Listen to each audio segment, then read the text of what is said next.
to mold them, shape them. If you see that they don't have it, then you can kind of, oh, you are great at this, and this. Try these things. Let's see what you're good at over here. You don't necessarily have to tell them that they suck at the drums. You know, there's a way to go about it. And then if they just love it, you give them their certain days to do whatever, you know. I don't know. But I feel like before we get off of here, we need to talk about Brandon's favorite topic, the money situation in church. Yep. Let's go with that. Who's going to start it off? I'll start it off. Church shouldn't be about money. That's it. Church shouldn't be about money. Like, I don't even know what you mean by the church shouldn't be about money. All right, so I have experienced situations where I have felt that a big part of the church's purpose was to fundraise and generate money. And so part of this is the order of service. That's the first thing I think about. There's a few things to this, but the order of service. There's a reason why the collection plate is passed around the time it is. It's passed around when the emotion involved in the spirit of the church and the Lord is at its highest. That the collection plate is passed around. There's a reason why it's not passed. It's not hey, when you come into church, put your money in the plate and then go sit down. It's not passed around at that point in time. They wait until you are your highest point before they insist on getting the collection. I feel manipulated by that. You feel manipulated? Why? I do, because if you all right, so if you go to a concert, a regular, not a church one, like a regular concert, do they wait until the hit song before they give you the, admission? Like, no. And before you get in, pay money, here's what it is. But in church, it's different, though. They wait until either the height of the choir or the height of the word from the pastor to say, hey, you're excited, you are emotionally invested, you're feeling at your spiritual highness, for them to say, hey, Brandon, that tithing should happen. I could understand you if you went to my church, okay? When did they pass collection plate around? Fund for a building that has never been built. Okay, all right. So then that feeds into it. That feeds into it. There we go. So that way, all right, what I'm talking about is the tip of the iceberg. What I'm talking about is the tip of the iceberg, okay? Because there's that, though. There's that. All right, we're trying to raise money for the something fund. The building fund for something that you never see the fruit of the tree, labor, whatever. You never see the end product of what they're raising money for. I've never had a problem with giving money to the church. My problem is this. I don't want to feel like I'm paying for my salvation or paying for my eternity.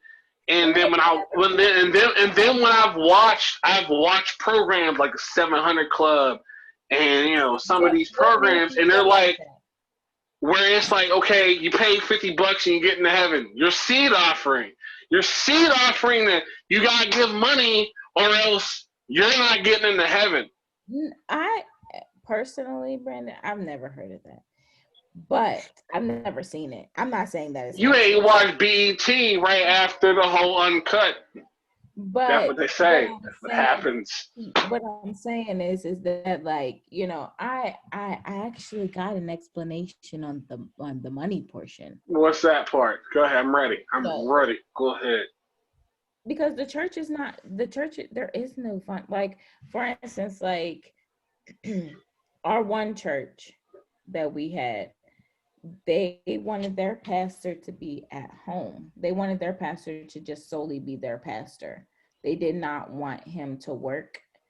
So they paid for their pastor to be just a pastor. There goes your money. Not only that, but you have the regular everyday expenses of a church. Churches are nonprofits. They don't. Here's a question: what kind of house did your pastor live in after that? The pastor that was in a regular house. He lived in a double wide.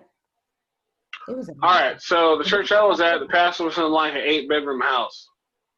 So was my other pastor, but that was his house prior to becoming. No, it wasn't prior to anything. Listen, what difference out does of all the pastors, the house he lives in make? Like, I feel like the focus of that is so wrong, and I'm gonna tell you why. And I hate to say it that way because I know. Say I'm wrong. Go ahead. I'm ready. You are not the police of the church. Like, your job is to go there and to fellowship. Your job is to go there and learn about the word. Your job is to give as a sacrifice to the Lord. Your job is not to be pointing out who's doing this, that. Like, what are you there for, and what are you focusing on? That's my opinion. No judgment, but that's what I think. But then also to add into it, you're a musician, so you don't ask for tips before the show starts. You ask for tips after you do your performance. Actually, wait, hold on. Because you've shown what you have to offer and how it benefits them, and they get the opportunity to support. Yeah, on secular stuff though. So my performance I don't have a problem with performance as a blues player. I don't have a problem with the offering being after a nice song, because they've shown that they can. But that's not their purpose. They can pay their bills. You're missing. I think you kind of. To me, it sounds like, and I promise you, I'm just trying to understand. So to me, it just sounds like you're saying that, like, the church should just exist with no money portion of it. Is that what you're saying? I'm not saying that it doesn't take money to run a church. Because regardless, what I'm saying, all right, here's what I'm saying. All right, and this is not necessarily on the local, smaller level. When we have those pastors that claim they need a private jet to do what they do. Who are these people? Really? Oh, I can't wait. Oh my, wait. Not even just Creflo Dollar. There's a dozen pastors that claim they require, like, it is a necessity to have a private. So I do know a pastor. I know a pastor in Georgia, right? He didn't start off with his own private jet, but he or helicopter, whatever he has. But he ended up getting one because he ended up having to be the one to preach for his different locations. The only way for him to get from one to the next was to have that type of transportation. Now, for me, if you could afford to get that type of transportation because the people have requested you to be somewhere at a particular time, then I don't think nobody should have anything to say about pastors that are doing that. Because if the people are demanding and requiring you to be somewhere, and you have the finances to be able to be there for them, and they're giving their money because they want you to be there at these services, and that's the transportation that he needs in order to get there. Because to me, this particular pastor, I have seen him, I have heard him, and the way he delivers his messages, it's phenomenal. Almost on the lines or like TD Jakes. All right, well then I didn't know who this person is. He does have a jet. But I didn't know who this is though, because I have yet, and maybe this is my ill fortune, because I have yet to hear a pastor where I was like, you know what, that man need a private jet. I want him here now. So maybe, That's So maybe that's my ill fortune that I have yet to hear someone I felt people don't deserved say a that private man needs jet. a private jet, but if they want him at the 11 o'clock service, and then at the 12 o'clock service, and then at the 1 o'clock service, and the only way he can get there for the people is to get a jet, then why are you going to be on him because he chose to get a jet so he can be there because people want him at the 10, 11, 12, and 1. Only way for him to get to the different locations is if he gets a jet. So why should somebody why look at him like that? Because he and maybe this is me. Because God blesses us. What if God wanted him to have? What if that private jet was written in his story? All right, here's my opposition. Here's my opposition to this one. And maybe because I know too much about how this works, but chartering a private jet for a specific situation is different from owning a private jet for that. So are you saying this because so you want your pastors to be suffering financially? That's how you're most. I'm not saying about suffering financially. Okay. I'm not talking about that. Sure we're clear on what you're I'm not saying they need to be, suffering financially. But, the concept of them. But what does that got to do with my salvation or your salvation? Nothing. I mean, what does that got to do? Here's what it has to do with me. What does that got to do with anything? Here's what it has to do with me and mine, though. And this is, I guess, attesting to the damage the church hurt in my situation. Attending a church where the first calling to offering is $500. And you, like I said, that was the starting point. It went up from there. The calling to the offering was $500. What am I supposed to do with that? Are you required? What you're supposed to do is you pray to God and you see that calling was for you. Wait, sure. Those callings ain't always for you.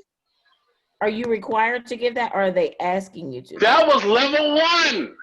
That was level 1. There was no level 0. No, technically, all right. So technically, you can give whatever you want to give. Okay, then. But the mentality of the frowned upon thing of you can't match that. Here's what I have a problem with. It's like going to Chick-fil-A and asking them why don't they have steak. Some of the things that you mentioned today, like if you have a certain preference, go to the place where the preference is being met. So you want to know where your money is being going to. That's perfectly fine. There are churches who give that to you, and you want a church who gives you a personal experience.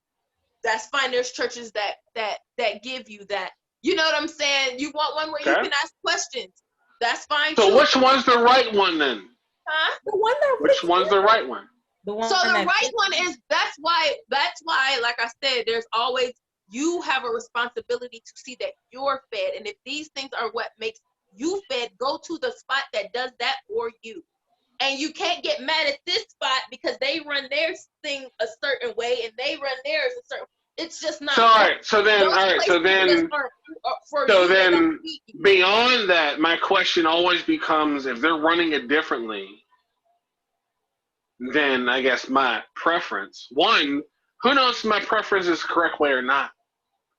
And then two, if they're running it differently than my preference, who's to say that the rest of the information that's being circulated is correct in that religious institution?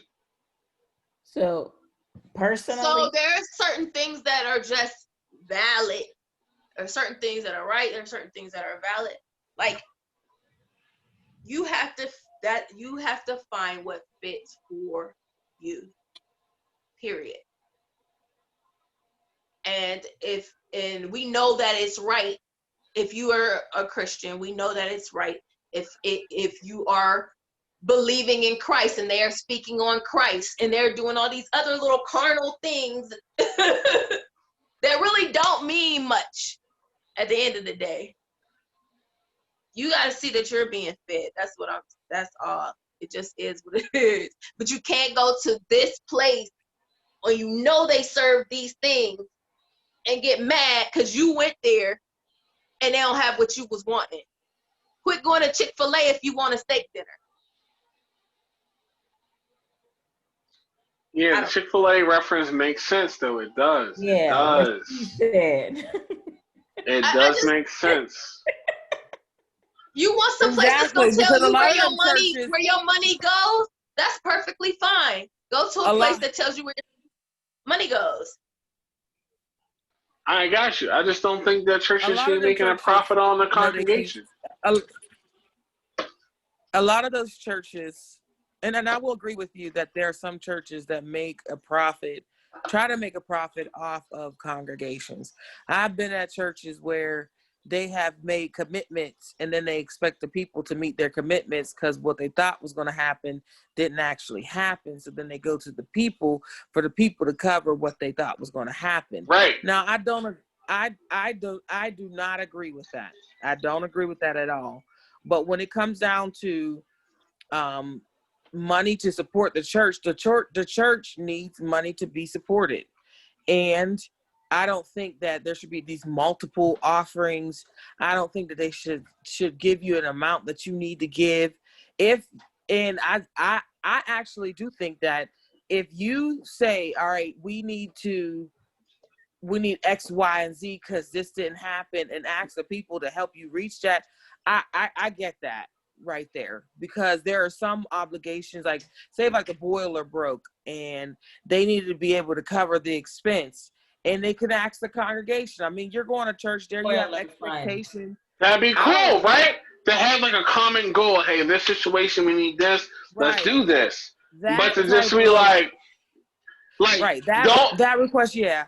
But some of these churches, I do agree with. Some of them do that, and that's not necessary. But for the churches, I mean, I strongly believe in tithing and giving your offering. Because I mean, I just personally believe in giving back and not always being the one with the handout. Okay. And not only that, but I do believe biblically in tithing and giving offerings. So when you have a church that gives money to, like, they bring in money to give to other people, though. If you go back in your Bible and you read about the tabernacle back when David was trying to build the temple for God, they brought all their gold, their silver, their valuables.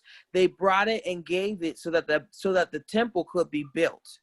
They contributed, and they contributed significantly according to each household and what was in each household. So that's a lot of where they get this idea of bringing things to the church and giving from your home, because biblically, when they established the temple, when they built the temple, that is what they did.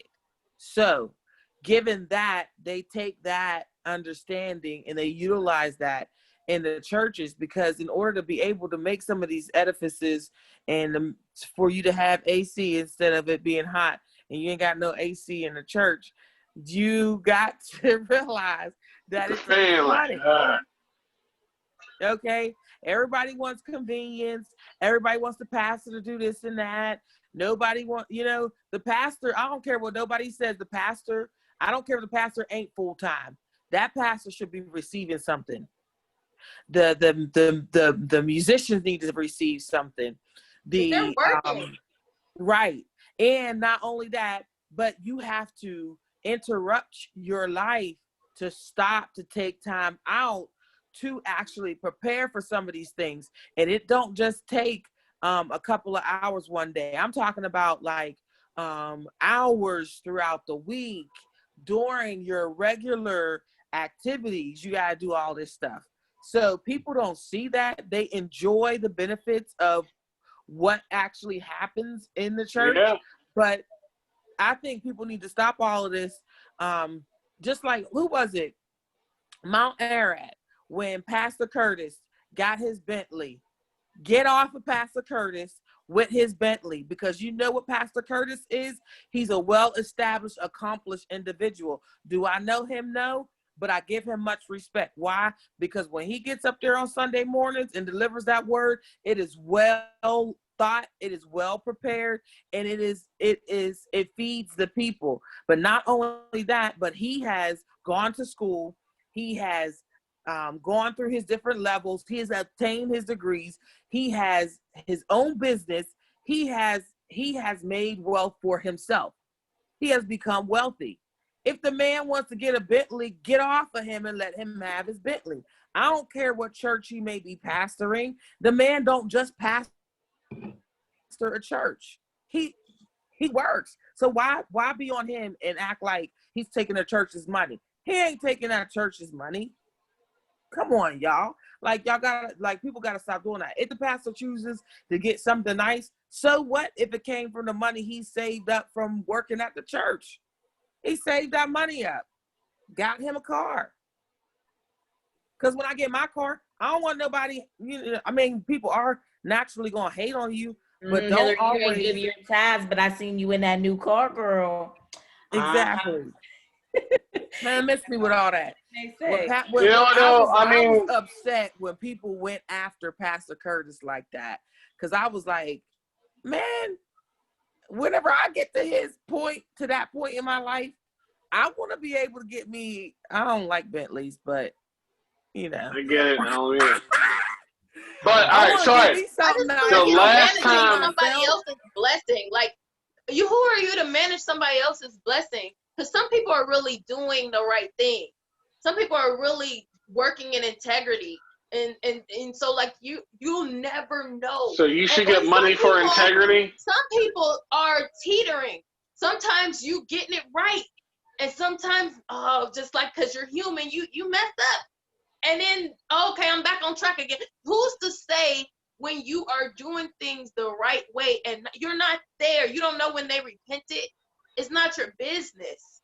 I don't know. That, Sherelle. I think it's just more or less like, it's like, whether we want to admit it or not, church is a job. It is a job. It has to, it's treated as a job. What's the reward supposed to be, though? W-9. Whatever the Lord wants the reward to be. A 1099 form for it. I sing at church. I prepare myself for days in advance. I have to go and buy an outfit. I have to get myself dressed. I might have to call off work. I'm exuding energy when I'm up there. Brandon, and you mean to tell me I'm supposed to be like, no, I don't want the blessing he gave me today. It's not even, it's like, okay, so you had said that the pastor had a jet, and like, but also the requirements that are put upon him as a pastor, nobody knows if he has a regular job or not. Like, if he had a regular job on top of, he has to prepare. I can't wait to share with you some of the personal interviews of these pastors I'm talking about, because there are people. There's one pastor. He said, like, hey, look, he said to the reporter that because he's a seer and there's so many demons about that he doesn't want to be on regular flights because he sees demons in other people, so he needs a personal jet.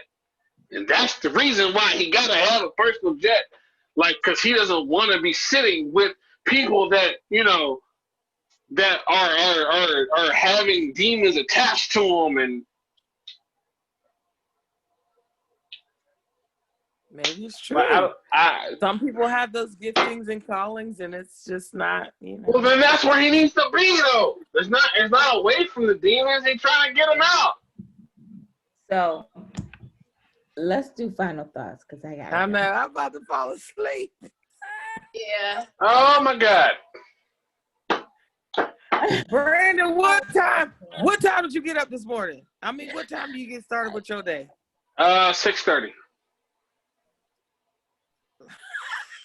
Brandon, what's your final thought? I get up at 5. Final thought, Brandon. Final thought is this: the last time I did a gig for money for a church, I was 16. And since then, I've been doing it because I just wanted to help the people out. And not that I've been turning down money, but it's just, hey, you invite me to, I guess, be some sort of minister to whatever, which I never feel like I am.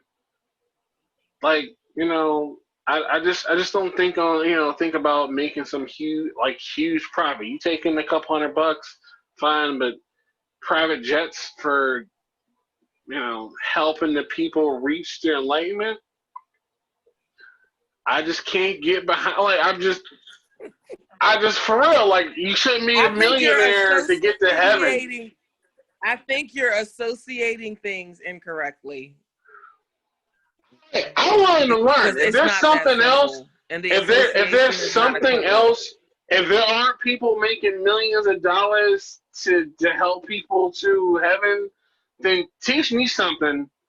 I think Brandon is jealous of people with private jets. I don't want a private jet. Brandon, you hating? Why you hating? My God, if you knew me, you know I want a private cruise ship. I don't even want private jets. All right, so I just made money in a church on Saturday. Go pick me up in your private jet. Because God has provided this opportunity for me and this purpose for me and this ministry for me, and I'm going to accept the blessings that He gives me. So I want to throw that out there. I've made money, and I've made money for others because that I manage people. I made for others doing church gigs. It has happened, and that's wonderful. You can conduct your spirituality the way you choose to. Okay. Me, however, I don't have no problem with that, and I don't, and other people's blessings really aren't my business. The devil's money. I'm playing with you. I don't feel that. If he got that jet, then that's not my business. Creflo Dollar. So, but as far as church hurt goes, I want to say, start being more inclusive. I would pray that the churches become, and the members would become more inclusive. And that doesn't mean giving people 1 million hugs and kisses all on their face. And you don't gotta be so over the top and extra, but stop giving it that us versus them feel, and include others, and stop making people feel that God is unreachable. Yeah, that shit. Show them how to seek Him. Church politics needs to stop. Show them how to seek Him even when you're not around. And for those who have experienced church hurt, you have to get through it. You have to find forgiveness. If you want to be whole, you have to find forgiveness, and you have to continue seeking God, and you have to continue working in the gifts that He is giving you. You can't use that as an excuse to not be a servant. So, all I have to say. It is okay to seek help outside of the church. It is okay to see a therapist. I know I did. I had to go and talk out some of the very things that I went through. And I had to sort out my church hurt. And I came, to that conclusion that it wasn't more or less church hurt. It was people hurt. And that because of that, my relationship with God it came to a standstill, and I couldn't understand why. And that's why I had to go seek the help that I did. And it's okay to, to do that.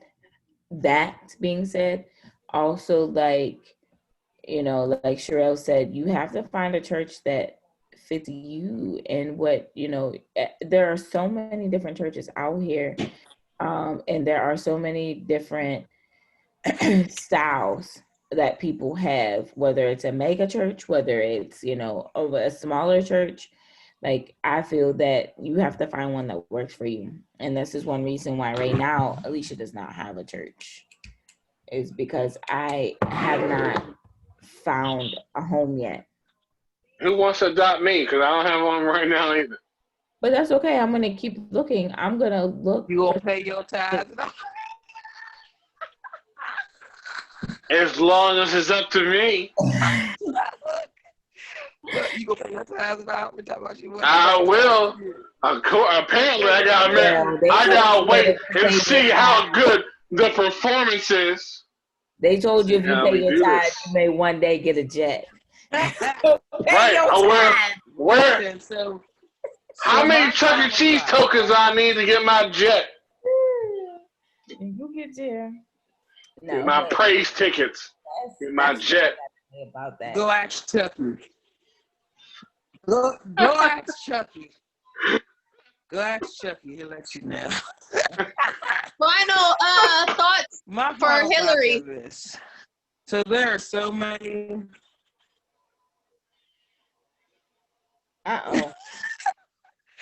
All right. So, can y'all hear me, or did I freeze? Am I doing that thing again? You freeze like the words you like.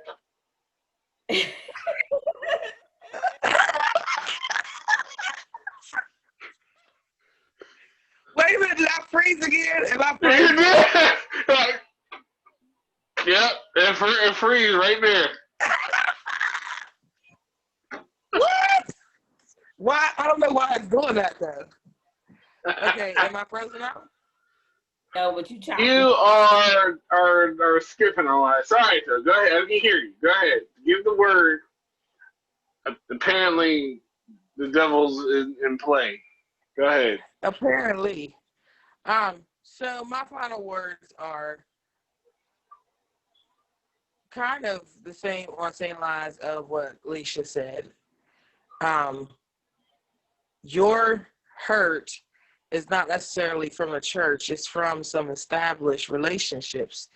And you need to determine whether or not your relationships are healthy, emotionally healthy connections.